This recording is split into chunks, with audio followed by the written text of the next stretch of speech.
When you haven't had injury, trying to deal with one is extremely difficult. Like, I learned a lot about myself, kind of why I play. Because I had that, I'm not gonna lie, in that year I had that moment of like, who am I? What am I doing? Because I'd never not been Piper Duck without rugby.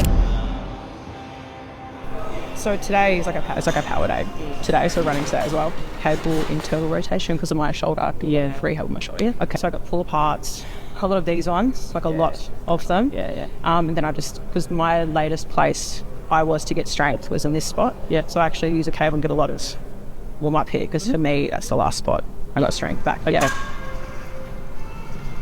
When I just did the injury you're talking about, I did my shoulder, got a posterior dislocation of my left shoulder, and before that I was coming back from a Cindy reconstruction on my left ankle. So I think I played 4 games before dislocating my shoulder, which mentally and emotionally was tough.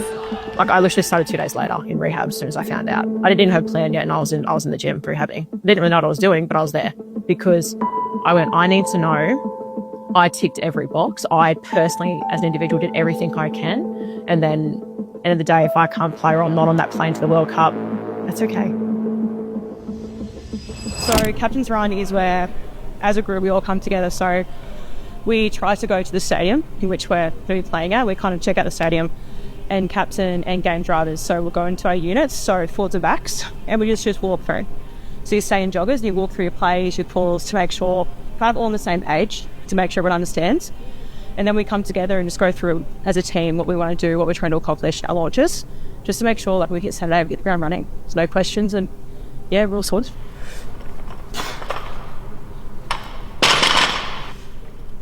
In 2019, I was playing AM7s with Sydney Uni, and I got a call up from the Wallaroos head coach. So I was actually sitting in the boarding house at Barker, just doing honestly studying for my HSC, and I see a random number on my phone. So I pick it up and I'm like, hello? And he goes, oh, hello, it's Dwayne Nestor from blah, blah, blah. And I went, I don't know who you are. And I actually went, oh, hey, what's up? He goes, I'm the head coach. I went, oh, shit. At this point, I'd only played 7s. I was in the Aussie 7s pathways, but had never played 15s before. Didn't even know who this man was, had no idea about the pathways. And he goes, for the first time, we're actually taking a Wallaroos A side to Fiji. And the funniest bit was, he goes, yeah, there's this position in the back row. And I was like, oh, stop it, say less. So I call my rugby coach at back row, oh, they're in the back row when you're playing the backs. I had no idea the back row was a forwards position because I just had no concept, right? And obviously he's gone, anyway, took the opportunity, and yeah, I just haven't really looked back from there. Started playing with Waratahs after that, and have absolutely loved every second of it. Because of the amount of injuries I have done, I have had people come up to me and go, oh, it's time to hang up boots.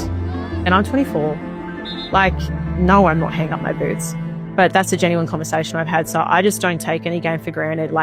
Playing for your country is one of those privileges where when I hop on that paddock, 32 of us get the opportunity to travel. Hundreds of thousands of girls play rugby around the world, in Australia, and I'm part of a special 32 that get to pull on a gold jersey potentially. That in itself is extraordinary. And we talk about that jersey isn't yours. You're a placeholder for that next person coming in, but you're also there for that person before you. You're only a thread in the jersey. You're just adding a part of that legacy every time you get to play in it. And yeah, that jersey is never yours. And I think that's what makes it so special.